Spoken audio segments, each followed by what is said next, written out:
Feliz Páscoa! Jesus está vivo!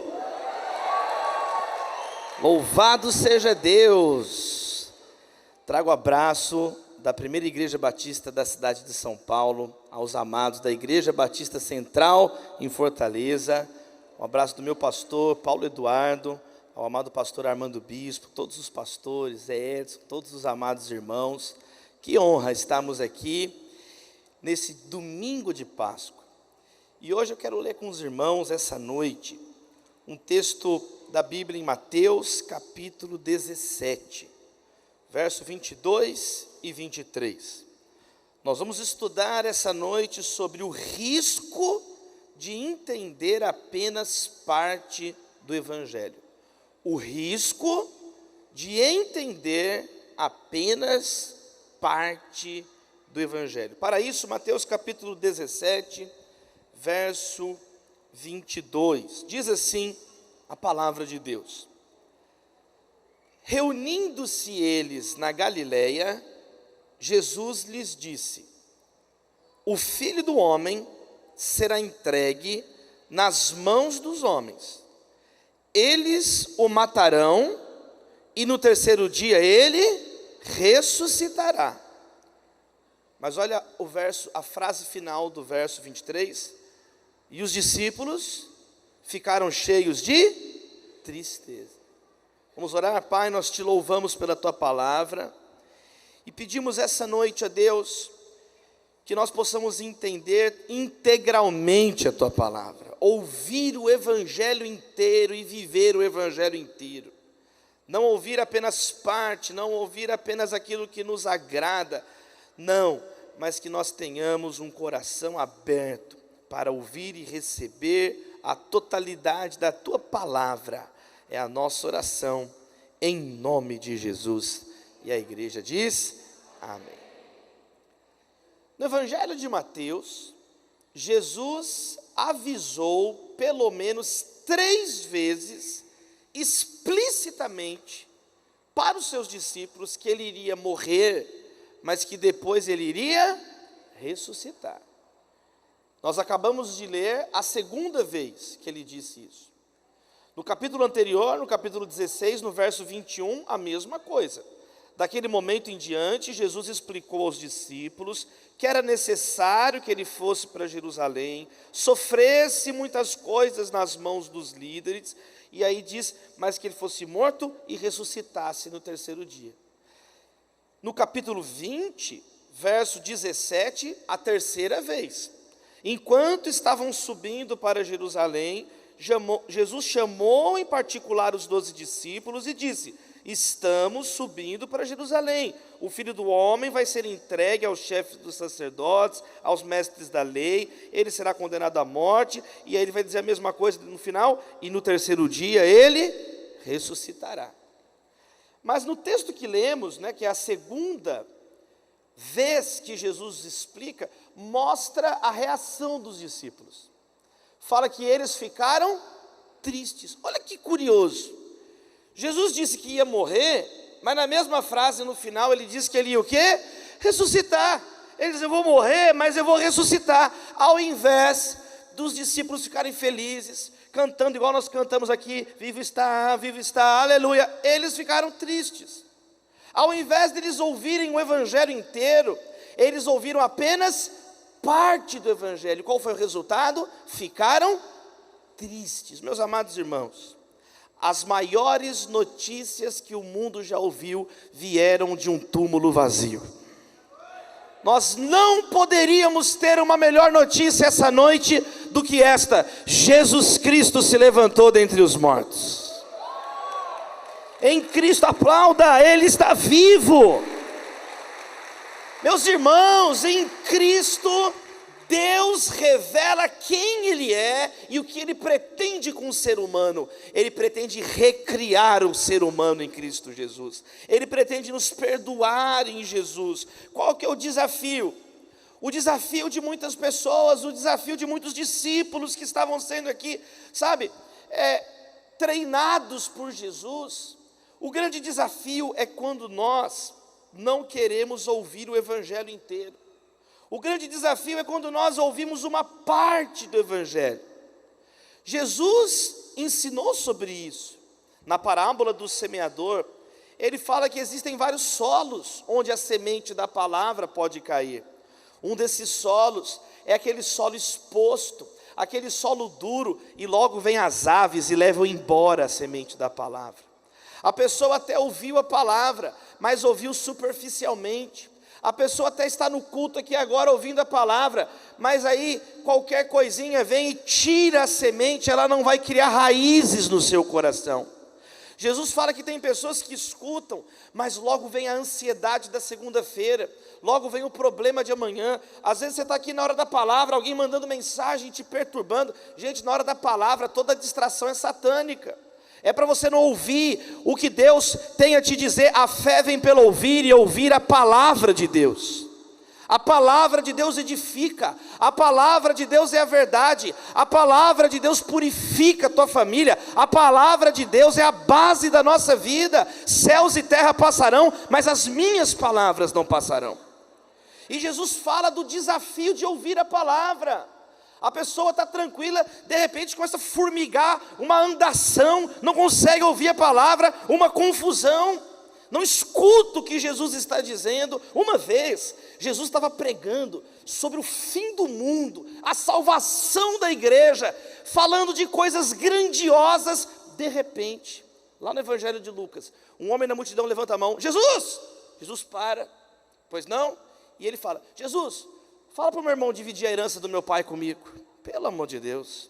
Eu acho que Jesus devia falar assim: vá para o inferno agora, mas ele não falou isso.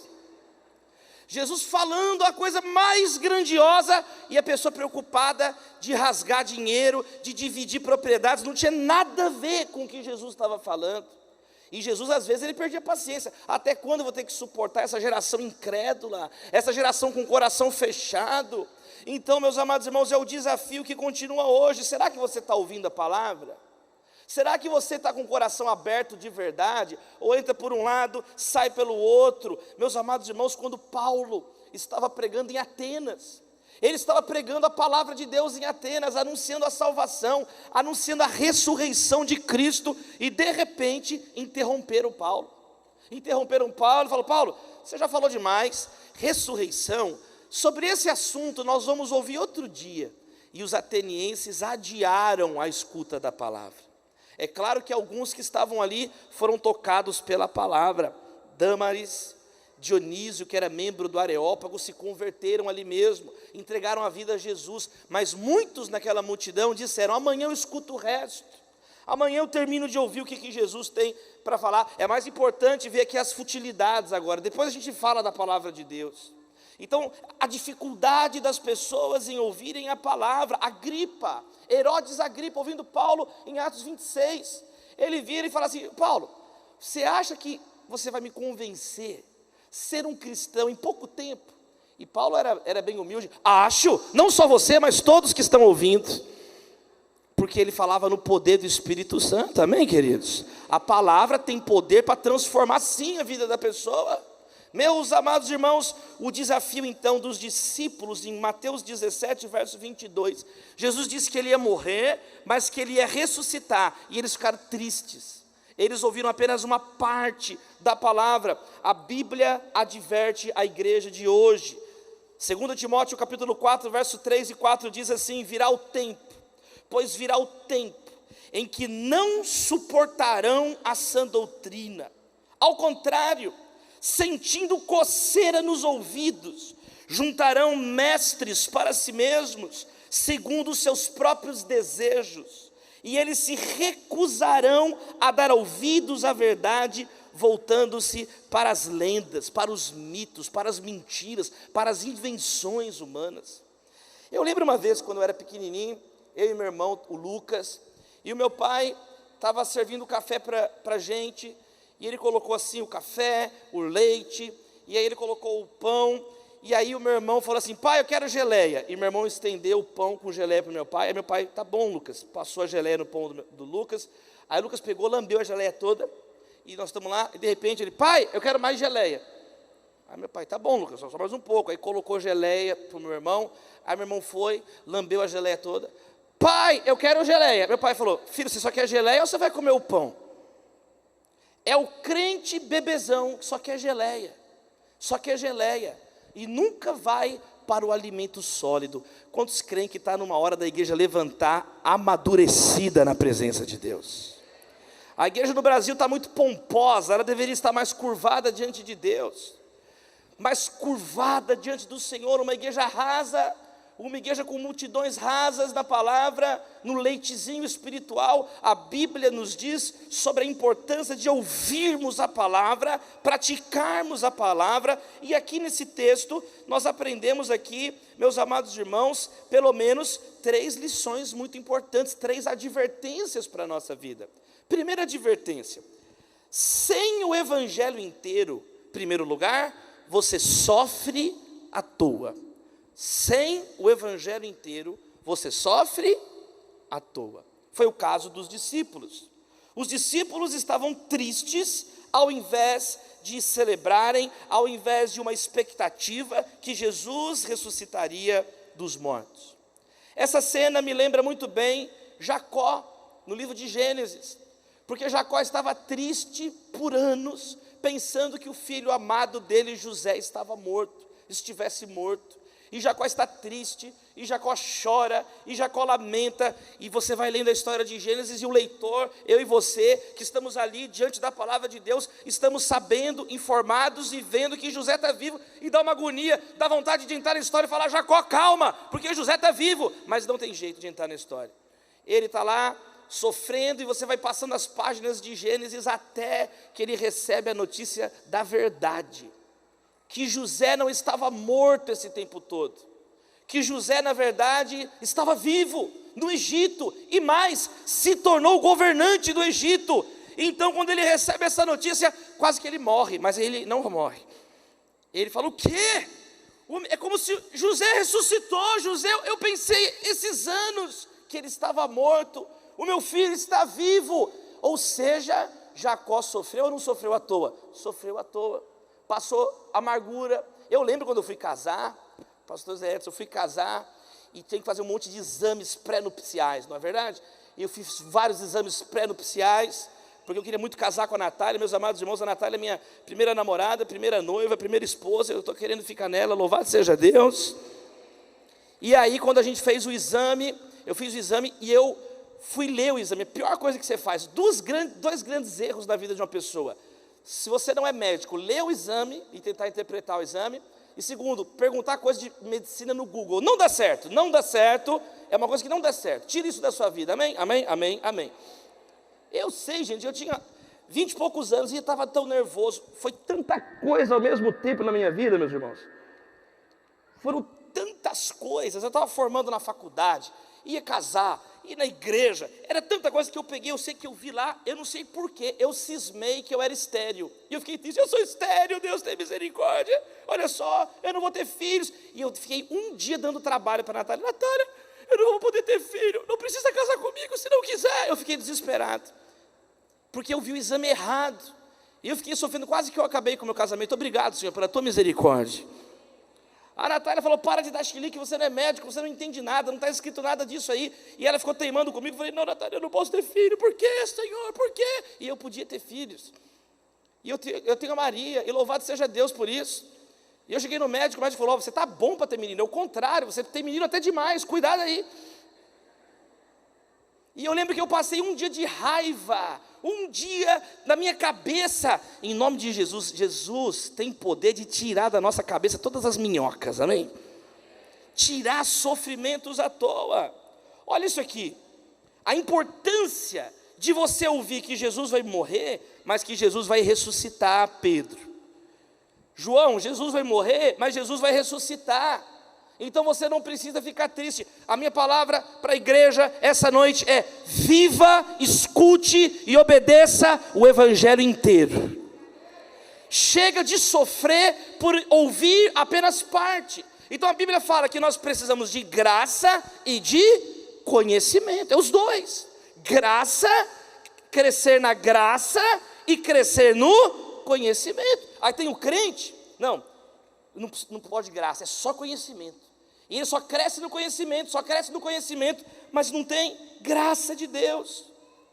Aí ele tem muito conhecimento, muita teologia, mas não ora, não tem a presença de Deus na vida da pessoa, a pessoa fica triste. Fala de ir para a igreja, ele fala: entristecei-me quando me disseram, vamos à casa do Senhor. Porque é uma pessoa seca, e a pessoa sofre, porque ele pensa que ser um cristão é ser um cabeção, ser um cristão é ficar lendo, é muito mais do que isso, é graça e conhecimento. Aí tem um outro que só quer graça. Graça, o negócio é a graça para quem lê Bíblia, não precisa de Bíblia, não, a Bíblia está aí, a Bíblia é um enfeite, a Bíblia é um complemento, o que importa é a graça, é ficar gritando, é ficar engatinhando, é ficar rolando, rodopiando, e não tem Bíblia. Teve um dia que uma menina chegou para mim e falou assim, no final do culto: pastor Davi, onde está na Bíblia aquele verso que fala que Deus separa o joio do trigo? Eu falei assim: minha irmã, não tem sushi na Bíblia, é joio. Não, você está lendo errado, é joio. Porque a pessoa não conhece nada da Bíblia e está procurando shoyu, sashimi na Bíblia, está errado. Meus amados irmãos, nós precisamos do conhecimento. Uma vez uma mulher chegou para John Wesley, o grande líder da igreja metodista, e ela falou assim para John Wesley, porque John Wesley era muito culto. John Wesley era um homem que orava, cheio de Deus, daí vem o nome metodismo, porque foi um apelido pejorativo de tão metódico que ele era na disciplina devocional, o horário de orar, o horário de ler a Bíblia, mas ele era muito culto. Ele foi educado em Oxford. E uma vez uma pessoa chegou para ele e falou assim: John Wesley, Deus não precisa do seu conhecimento para salvar ninguém. E ele respondeu educadamente: eu sei disso, do mesmo jeito que ele não precisa da sua ignorância e da sua burrice. Deus não precisa do conhecimento para salvar ninguém, mas ele não precisa também da ignorância de ninguém. Agora a Bíblia diz: habite ricamente em vós a palavra de Cristo. Jesus venceu o inimigo com a palavra. Então é uma mentira. E você fica sofrendo como se tivesse que ter graça ou como se tivesse que ter conhecimento. Não, chega de indolência mental, vamos estudar a palavra, mas chega também de um coração seco. Vamos orar, vamos jejuar, vamos estar na palavra. Quem recebe isso aí na sua vida? Chega de sofrer, sabe? A Bíblia fala que nós devemos, sabe, olhar para o céu. Nós devemos honrar o Pai que está no céu, mas a Bíblia fala que nós somos o sal da terra. A Bíblia fala as duas coisas. A Bíblia fala de orar o tempo inteiro. Jesus, ele está olhando para o céu, olhou para o céu, partiu o pão, olhou para o céu e deu graças, olhou para o céu e multiplicou o pão, olhou para o céu. Mas Jesus fala: olha, vocês vão para a terra, vão por todo o mundo. Aí tem o crente que começa a fazer bagunça, sofrer à toa. Ele acha que tudo é o céu, é o céu, é o céu. Pare de falar dessas coisas terrenas comigo, sou mundano. Eu tive um colega que o e-mail dele era surimicantas@hotmail.com. Você virou um anjo, você tem e-mail de anjo agora.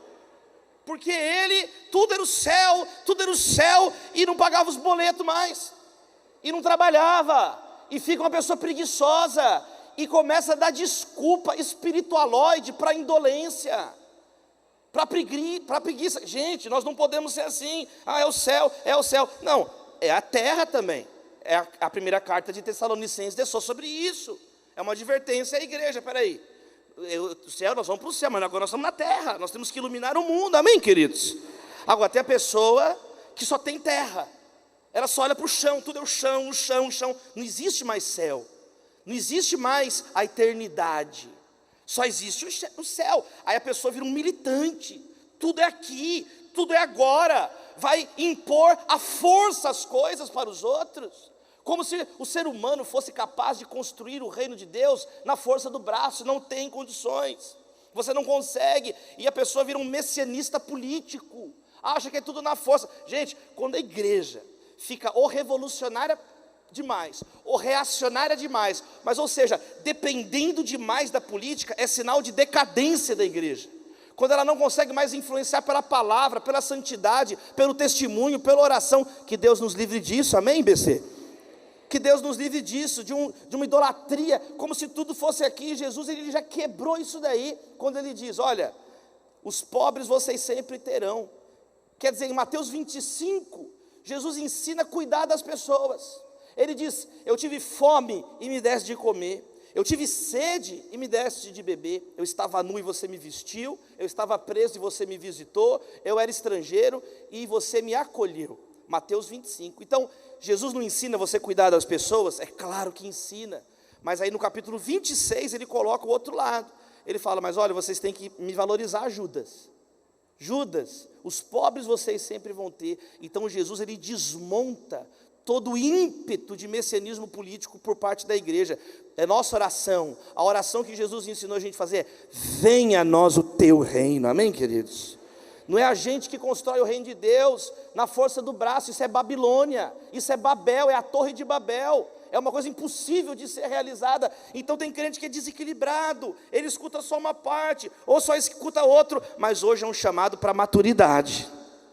Hoje é um chamado para entender: não, é o céu e a terra. Ele é o criador dos céus e ele é o criador da terra.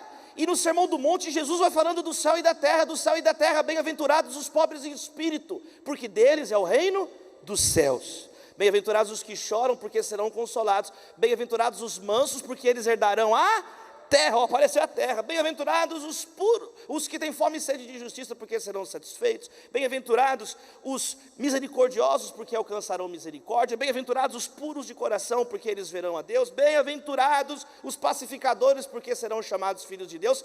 Bem-aventurados os perseguidos por causa da justiça, porque deles é o reino dos céus. Voltou para o céu. Bem-aventurados serão vocês quando os perseguirem, falando todo tipo de insulto por minha causa. Alegrem e regozijem, porque grande é o vosso galardão, pois da mesma forma perseguiram os profetas que vieram antes de vocês. Vocês são o sal da terra. Voltou para a terra, louvado seja Deus. Mas se o sal perder o seu sabor, ele não serve para nada, a não ser lançado fora e pisado pelos homens. Vocês são a luz do mundo. Não se pode esconder uma cidade edificada sobre um monte. Do mesmo modo, ninguém acende uma candeia e coloca debaixo da vasilha. Pelo contrário, coloca no local apropriado, e assim ilumina todos que estão na casa. Assim resplandeça a vossa luz diante dos homens, para que vejam as suas boas obras e glorifiquem o Pai que está no céu. Meu amado irmão, depois você lê o Sermão do Monte, a beleza, como é sublime, grandioso, maravilhosa a palavra de Deus. É o céu, a terra, o céu, até o final de Mateus é assim, até o final, vai falando do céu. Então você não pode ficar preso em um lugar, você não pode ficar preso em outro lugar. O diabo tentou Jesus. O diabo primeiro fala: ó, transforma as pedras em pães. Primeiro Jesus, o negócio, olha só, Jesus, se é filho de Deus, transforma as pedras em pães. Quer dizer, vamos mudar, vamos dar comida, vamos transformar tudo em pão, e com isso vamos mostrar que somos filhos de Deus. É jogar tudo para a terra. Aí Jesus fala: nem só de pão viverá o homem, mas de toda palavra que procede da boca de Deus. Aí o diabo inverte: ah, você está falando de Deus? Eu sei falar sobre Deus e a palavra também, Jesus. Vamos então para o pináculo do templo. Olha só, vamos falar agora de coisas celestiais, Jesus, de céu. Eu caí de lá, mas eu entendo alguma coisa, trabalhei muito lá já. E agora o diabo vai falar só de coisas do céu. Vai para a cidade santa, no templo, no pináculo do templo, e cita a Bíblia, pois está escrito na palavra, Jesus. Você está falando a palavra? Que se você se atirar, os anjos vão te buscar. Não tentarás o Senhor, seu Deus. Aí então o diabo, está vendo? Ele quer que você seja uma pessoa extremista, desequilibrada, atrapalhada. Sabe qual que é outra coisa? A Bíblia fala que nós precisamos de santidade, mas a Bíblia fala que nós precisamos testemunhar na missão. A Bíblia fala que nós nos reunimos para adorar a Deus, estamos reunidos como igreja para adorar a Deus. Mas daqui a pouquinho a gente vai sair, e você vai sair para testemunhar a palavra de Deus. Nós nos reunimos para comunhão e nós nos dispersamos para servir a comunidade. Então a igreja é esse movimento de reunião, dispersão, reúne para adorar, dispersa para servir, reúne para comunhão, dispersa para testemunhar. Amém, queridos? Aí tem gente que quer ficar ou em um ou em outro. Não, a igreja, ela tem que ser santarrona, ela tem que reunir de novo, e ficar todo mundo reunido eternamente na reunião. Não tem batista que aguente isso, meus irmãos. Não tem, o mais religioso não aguenta. Quer dizer, é uma suposta santidade, mas como é que é santidade se não tem missão? Jesus fala que isso é esconder a lâmpada debaixo da mesa. Jesus fala que isso é sal que não tem gosto, não serve para nada. Agora tem um outro lado. Não, nós vamos fazer missão, tudo é ficar lá fora, mas aí não tem reunião, não tem culto, não tem comunhão. Como é que vai testemunhar? Quem está entendendo? Amém, queridos? Aí a igreja, então, ela vai querendo ficar tão modernete, tão contextualizada, que ela é uma heresia relevante. Ela se torna uma heresia relevante. Então, meus amados irmãos, nós precisamos desse equilíbrio, senão nós vamos sofrer à toa, senão nós vamos perder tempo. Nós precisamos, dizem Efésios, falar a verdade em amor. É as duas coisas juntas. Se você fala a verdade com a pessoa sem amor, você fica ríspido. Você fica uma mulher estúpida, um homem estúpido. Está falando a verdade, mas não tem maturidade no modo de falar. Não é só o que dizer, é como dizer que importa. Não, ama, mas não fala a verdade. Aí é frouxidão. Porque aí pode tudo, aí não transforma, aí não tem confronto, e nós poderíamos falar de tantas outras coisas. Fé sem razão, razão sem fé, não. Nós poderíamos falar da pessoa que só quer amar Deus, mas não quer amar as pessoas, como? Ou quer amar as pessoas sem amar a Deus, como? Meus amados irmãos, em nome de Jesus, nós vamos parar de sofrer à toa, ouvindo o Evangelho inteiro, amém? Você recebe essa palavra, dá uma glória a Deus aí, BC. Amém, aplaudo o nome de Jesus. Vamos parar de sofrer à toa. Vamos pregar, mas vamos ser santos. Vamos amar a Deus, mas vamos amar o próximo. Vamos falar do céu, mas vamos testemunhar na terra. Vamos reunir, mas vamos dispersar. Isso é a palavra de Deus. Isso é a verdade do Senhor. Sabe qual que é a segunda advertência? Primeiro, sem o evangelho inteiro você sofre à toa. Os discípulos chorando para nada. Segundo, sem o evangelho inteiro, você não se prepara para o que vem à frente. Jesus falou 1, 2, 3 vezes, para que os discípulos soubessem o que ia acontecer. Como eles não ouviram, eles entraram em pânico absoluto.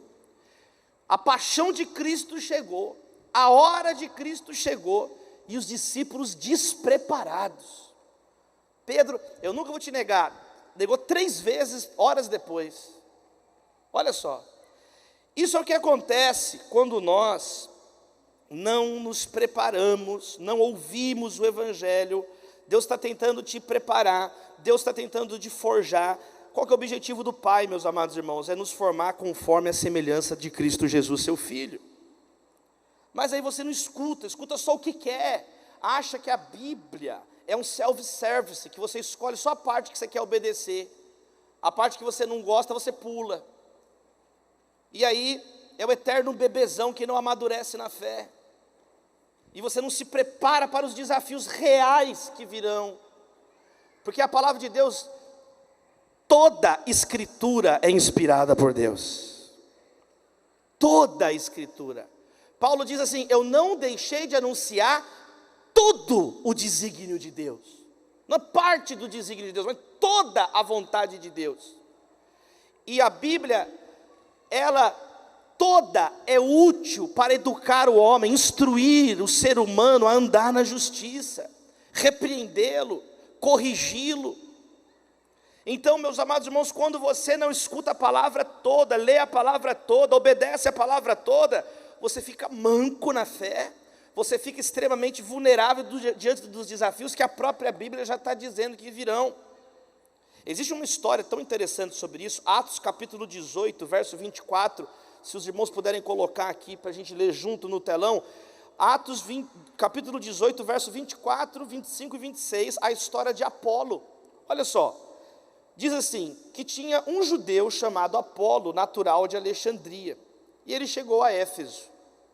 E ele era um homem culto, que tinha um grande conhecimento das Escrituras. E ele foi instruído no caminho do Senhor com grande fervor. E ele falava e ensinava com exatidão acerca de Jesus, presta atenção, embora não conhecesse, embora conhecesse apenas o batismo de João. Então Apolo era alguém que ensinava sobre Jesus, mas ele só conhecia uma parte, só conhecia o batismo de João.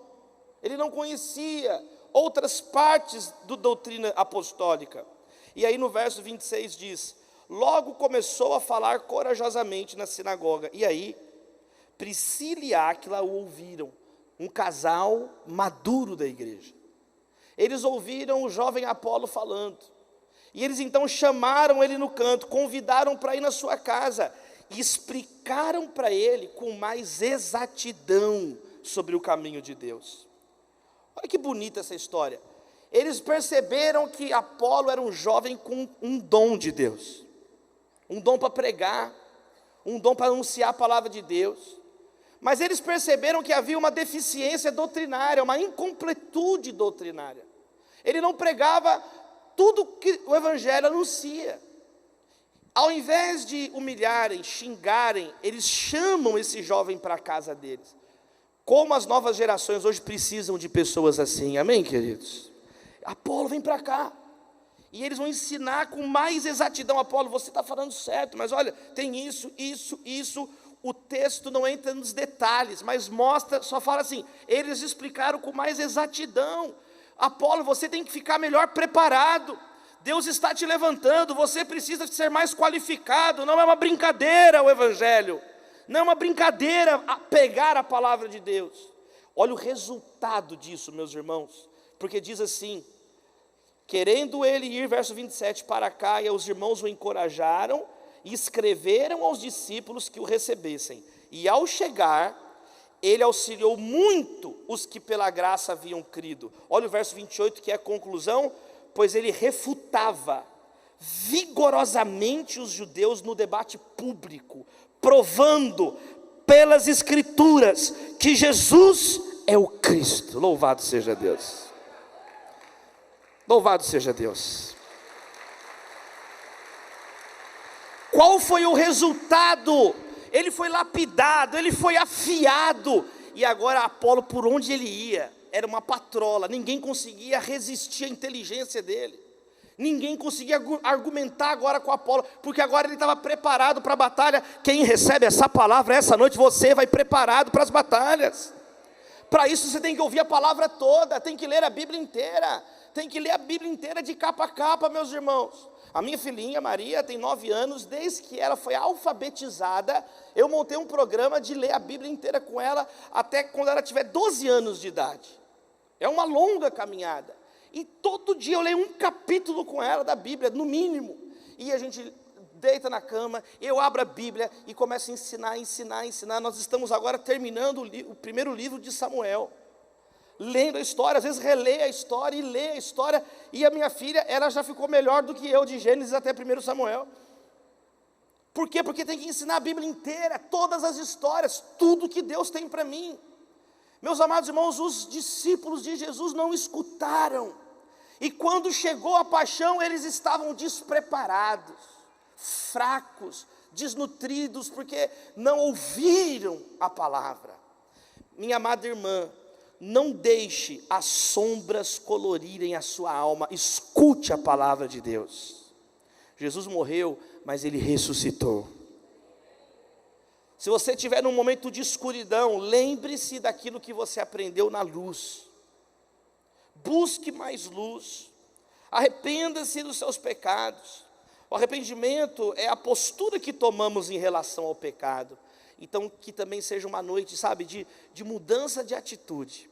Para que a gente possa sair daqui, eu vou ler a palavra inteira, eu vou ouvir a palavra inteira, e eu quero a minha vida inteira preparado para ser usado por Deus. Sabe qual que é a terceira advertência? Primeiro, sem o evangelho inteiro você sofre à toa. Segundo, sem o evangelho inteiro você não se prepara para aquilo que vem. Jesus falou para os discípulos, eles não ouviram.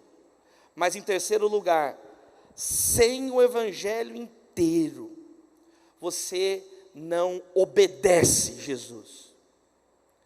É impressionante que Mateus 27, verso 62 diz que depois que Jesus morreu e foi sepultado, os inimigos se lembraram do que ele disse, mas os discípulos não. Está escrito em Mateus 27, verso 62.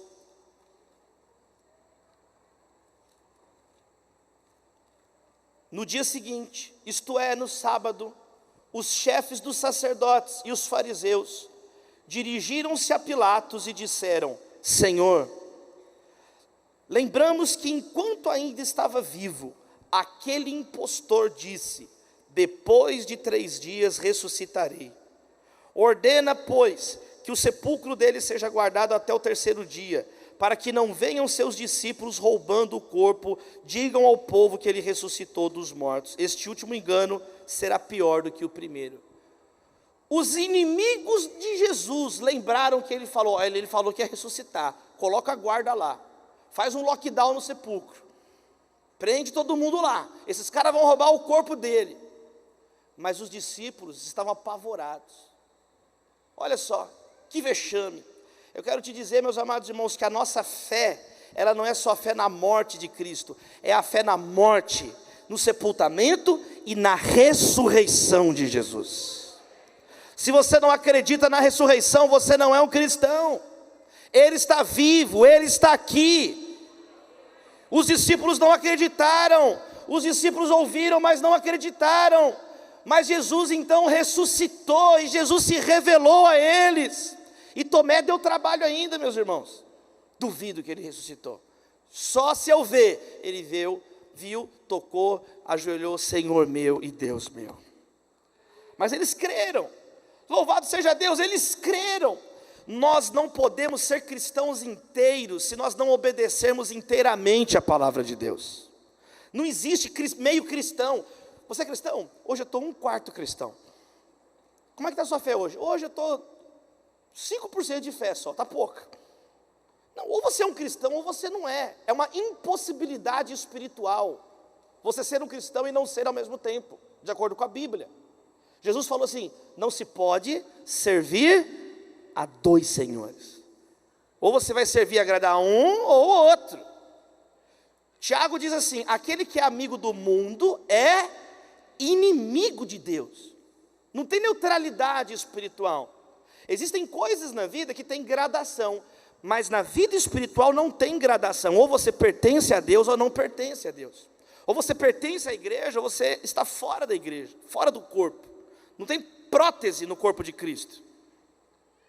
Jesus disse: não, uma árvore boa dá frutos bons, uma árvore má dá maus frutos. Não tem como a árvore boa dar os frutos ruins, não tem. Então, meus amados irmãos, da mesma boca não pode jorrar a bênção e a maldição.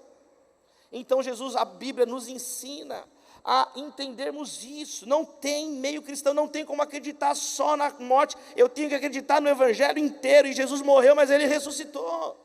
Não dá para você viver sendo uma pessoa instável. Quando você acorda, você é o apóstolo Paulo: já não sou eu que vive, Cristo vive em mim. Meio-dia, já virou Pedro: não sei quem é, nunca ouvi falar de Jesus, não sei quem é, não é comigo. De tarde virou Tomé: duvido que Jesus ressuscitou. No começo da noite virou Judas: vamos vender Jesus aí por 30 moedas de prata.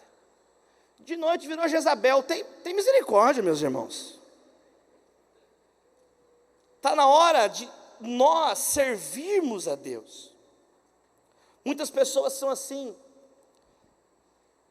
Tem uma boa teologia, tem religiosidade, tem bom ânimo, mas sabe o que falta? Falta a ressurreição. Falta o Espírito de Deus que ressuscita os mortos. É como um canhão. O canhão está preparado, o canhão está direcionado, o canhão tem a bola do canhão, a bala, o canhão tem o pavio, o canhão tem a pólvora, mas nada disso serve se não tiver uma fagulha. Sem a fagulha, nenhum dos portos do Ceará, de Fortaleza, os portos do período colonial, que são museus, que preservam a memória do povo brasileiro hoje, sem a fagulha, não tem como ter a proteção que o canhão pode dar. Quantas pessoas então faltam a ressurreição, faltam o fogo de Deus? Os discípulos estavam lá chorando, sem o Espírito, sem a ressurreição. Por isso que Paulo diz: eu quero conhecer Cristo e o poder da ressurreição. Que poder é esse? Que poder é esse que levanta os mortos? É esse o poder de Deus para mim e para você. Avivar significa restaurar a vida. Quando a igreja ora pedindo avivamento, ela reconhece que perdeu alguma vida, que precisa de vida.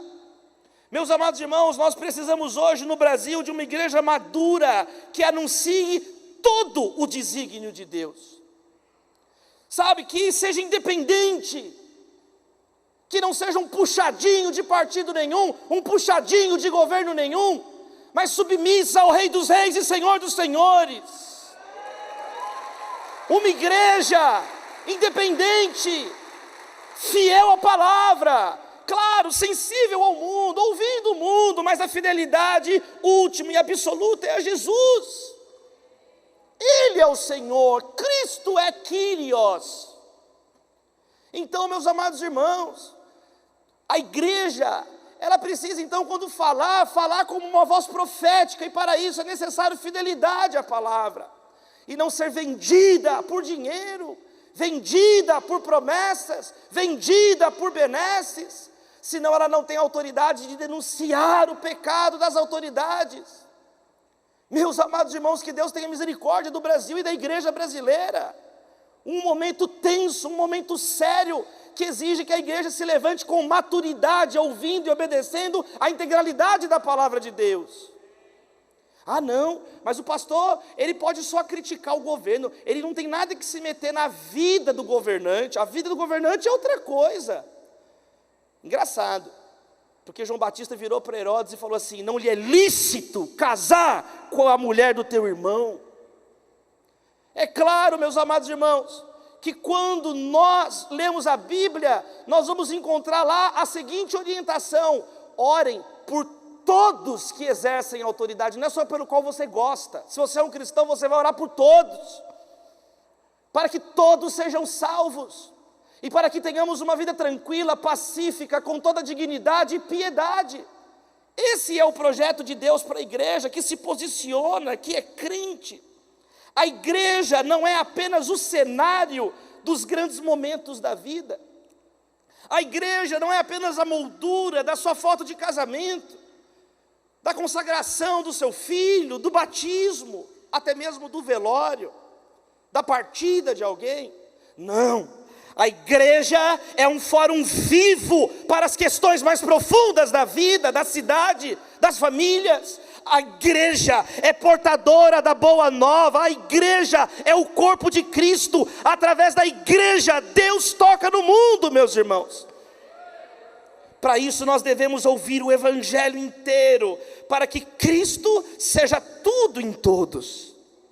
Eu tenho um amigo, Dr. Tiago Pavinato. Dr. Tiago Pavinato não é cristão. Dr. Tiago Pavinato é graduado, mestre, doutor pela Universidade de São Paulo, pela Faculdade de Direito do Largo do São Francisco. É uma pessoa incrédula, um amigo. Coordenamos um grupo de pesquisa juntos no Labor PUC São Paulo. E o Pavinato, ele escreveu a tese de doutorado dele contra os fanáticos religiosos. A tese de doutorado dele, examinando o fanatismo religioso. E aí, aprove a Deus que nós nos tornássemos amigos, e o Pavinato me conheceu, e começamos a conviver, e ele foi na minha casa, e aí eu comecei a questionar alguma ideia dele, ele questionou a outra ideia minha, e nós começamos a conversar, conviver, e lideramos lá o grupo de pesquisa junto, e eu fiquei tão feliz nesses dias, porque o professor Tiago Pavinato me mandou uma mensagem, me ligou e falou assim: Davi, olha, eu quero te falar uma coisa, eu revisei a minha tese, e agora vai sair a segunda edição do livro A Condição do Fanático Religioso. E por causa das nossas conversas, por causa daquilo que você me mostrou e me falou que eu não conhecia isso que você disse, eu estou revisando e tirando um monte de coisas da minha tese, que agora eu entendi que tem outro lado. E ele colocou lá na introdução uma dedicatória ao pastor Davi Lago. Louvado seja Deus. Louvado seja Deus. Eu estou te contando um testemunho simples.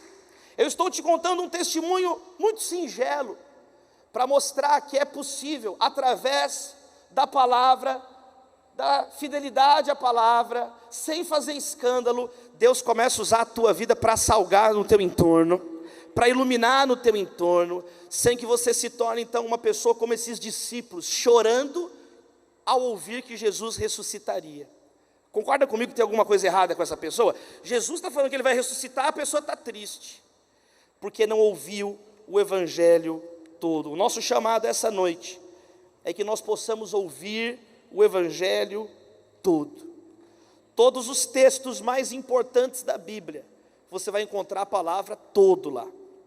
Deus amou o mundo de tal maneira que deu o seu Filho unigênito para que todo aquele que nele crê não pereça, mas tenha vida eterna. O amor tudo sofre, tudo espera, tudo suporta. Nós devemos amar a Deus de todo o coração, com todas as forças, com todo o entendimento, com toda a nossa alma. Jesus disse: toda autoridade me foi dada, façam discípulos de todas as nações, ensinando tudo que eu lhes ordenei, e eis que estarei convosco todos os dias, até a consumação dos séculos. Deus é capaz de nos dar infinitamente mais do que tudo que pedimos ou pensamos. Todos pecaram e carecem da glória de Deus. Por isso, vinde a mim todos que estão cansados e sobrecarregados, e eu vos aliviarei. Meus amados irmãos, a Bíblia diz que nós devemos crer para que Cristo seja tudo em todos. Ele é o único Deus todo-poderoso. Todas as coisas cooperam para o bem daqueles que o amam. Meus amados irmãos, tudo que tem vida, louve ao Senhor, aleluia. Jesus Cristo é o nosso Senhor. Sabe qual que é a última frase da Bíblia? A graça do Senhor Jesus seja com todos, amém. Para que não fique dúvida, que você não foi chamado para ser meio discípulo, mas discípulo de Jesus em tempo integral, discípulo de Jesus 24 horas por dia, 7 dias por semana, ouvindo tudo que Jesus falou. E sabe qual que é o evangelho? Ele morreu, mas no terceiro dia, ele ressuscitou. Deus abençoe os irmãos.